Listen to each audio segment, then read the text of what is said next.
sini. Asal dari mana Papua? Asal dari Provinsi Papua. Papua mana? Papua mana? Provinsi Papua. Iya di mana? Kabupaten Sarmi, Pak. Oh, dari Sarmi. Ya.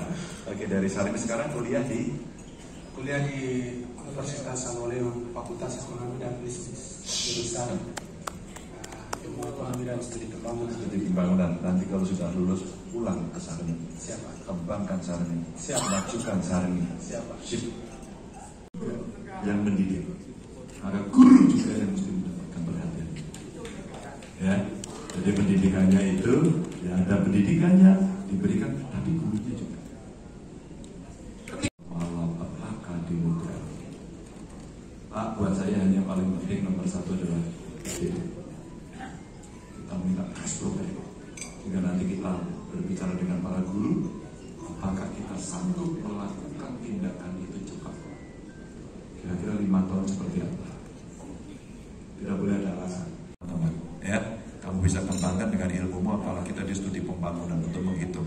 Tapi syaratnya satu, pemerintahan harus bersih dan melayani. Betul ya Pak ya? Presiden Republik Indonesia 2024. Ya, dan akhirnya Bapak Ibu, ya, mari sama-sama kita menutup acara diskusi. Iya, selamat jalan kami ucapkan kepada Pak calon Presiden Republik Indonesia 2024. Amin. Ya, Bapak Ganjar Pranowo semoga tiba di Jakarta kembali dengan selamat pastinya, dan insya Allah masih ada agenda beliau lagi ya. Dan setelah berakhirnya diskusi tadi, integritas. Sehingga tadi Bapak cerita, jangan ada guru. Yang pertama, dari sejak senior saya di Kota Studi Kendari, mulai dari situ mereka berusaha untuk mendapatkan satu wadah, tapi sampai hari ini tidak ada. Apa itu? Yaitu asrama. Oh, asrama. Ya. Asrama tidak ada. Oke. Jadi jika Bapak dapat menjadi presiden, semoga bisa memperhatikan kami mahasiswa Kota Studi Kendari. Oke, tepuk tangan. Pertama, yang kedua, jadi beberapa teman-teman yang biasa dikirim dari jatah Papua sekarang kan sudah banyak beberapa provinsi di Papua, yaitu jalur afirmasi dan beberapa jalur. Itu kan hanya beberapa persen saja Pak. Kurang. Ya kurang untuk jatah dari Papua. Makanya kami minta untuk teman-teman untuk pemerintah Papua, beberapa pemerintah Papua di sana untuk bisa kirimkan lebih banyak. Ya. Pernah bicara dengan bupati atau gubernur di sana? Tidak pernah Pak. Bahkan tidak ada kunjungan satupun dari mereka. Usulkan kami. Siapa? Anak Papua mengusulkan penambahan kuota, itu keren. Siapa? Jadi itu selama yang kelemahan pemerintah Papua yang sering kami lihat. Oke. Tepuk tangan. Makasih ya. Oh, masa semester 7 belum punya ya?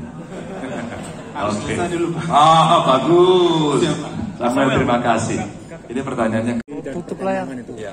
Kira-kira kalau Pak Ganjar nanti terpilih apa langkah? Ada melaksanakan undang-undang saja. Undang-undang sudah ada, Bung. Namanya Undang-Undang Lahan Pertanian Pangan Berkelanjutan. Itu mesti dikonservasi, tidak boleh. Dan kita mesti ketat.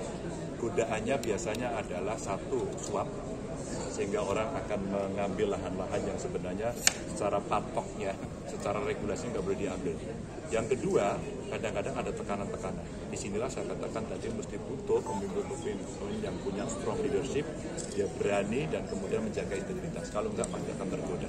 Saya kira pertanyaan ini bagus karena kita mesti mengkonservasi dengan Undang-Undang Lahan Pertanian Pangan Berkelanjutan. Faktanya Pak, dalam beberapa waktu terakhir industri pertambangan terus meluas. Sebentar, Bung. Industri pertambangan terus mengambil wilayah pertanian dan perkebunan itu Pak. Ya ditindak. Kalau sudah begitu harus ada tindakan. Kan itu cerita penegakan karena sudah ada aturannya. Harus ada penegakan hukum dan hukumnya mesti berani untuk menindak itu semua. Ada lagi? Ini kan di tahun 2019 Sultra ini. Belum satu pupuknya sulit. Kalau dia dapat mahal, gitu kan, obat-obatannya mahal dan harganya jatuh. Saya kira ini yang penting hari ini kita mesti siapkan pabrik pupuk. Kita kita siapkan para penyuluh yang hebat, kita ajari mereka atau berdiskusi dengan para petani yang punya pengalaman bagus, apakah pindah ke organik gitu kan. Dan tentu saja banyak kok sekarang yang memunculkan obat-obatan baru dan itu bisa lebih terjangkau oleh para petani. Saya kira tinggal sistem tata cara mereka mendaftarkan, mendapatkan legalitas itulah yang dari Kementerian Pertanian bisa menyiapkan jauh lebih mudah. Saya kira ini akan banyak membantu petani.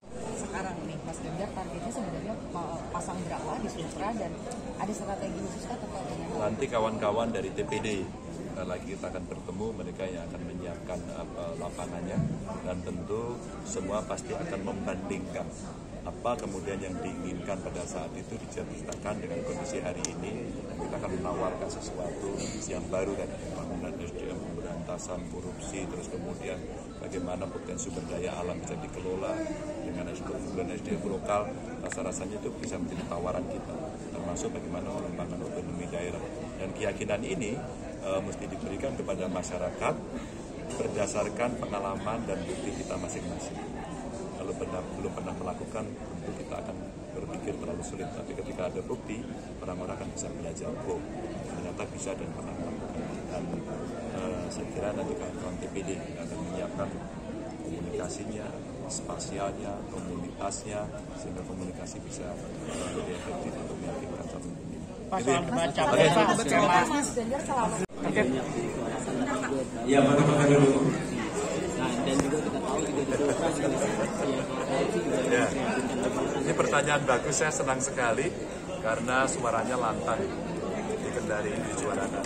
Pak, hajar korupsi, cocok. Dan itu artinya KPK mesti dikuatkan, itu artinya sistem mesti diperbaiki, dan itu artinya kontrol masyarakat berjalan. Terima kasih. Tadi Bung Teknik Kimia yang teriak, mau bicara apa? Iya, alhamdulillahirrahmanirrahim. Bapak Ibu. Download Tribun X sekarang. Menghadirkan lokal menjadi Indonesia. Terima kasih sudah nonton. Jangan lupa like, subscribe, dan share ya.